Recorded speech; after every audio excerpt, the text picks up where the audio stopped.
શાસ્ત્રી મહારાજના ટોપ 5 સાધુ, એમાંના એક પ્રેમ સ્વામી, એને આપણા માટે જય સ્વામી પૃથ્વી પર મોકલ્યા. બાકી નહોતું રહ્યું છતાંય મોકલ્યા. અને જય સ્વામિનારાયણ એની સાથે દોસ્તી થઈ જશે, હઠમાં ઈર્ષા જતા રહેશે, શું વિચારો બગડશે. જાગજો. પ્રથમ 27 સાથે બધી નિષ્ઠા પાકી થઈ જશે. રિયલ સાધુ છે, રિયલ સાધુ છે. કોઈના વિશે અરુચિ નહીં, કોઈના વિશે ભાવ જ નહીં, શુદ્ધ સ્વધર્મ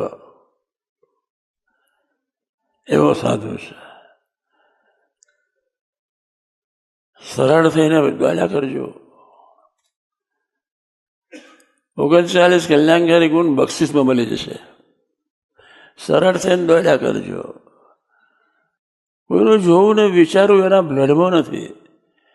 હવે એ તમારા લીડર થવાના, ધ્યાન રાખજો.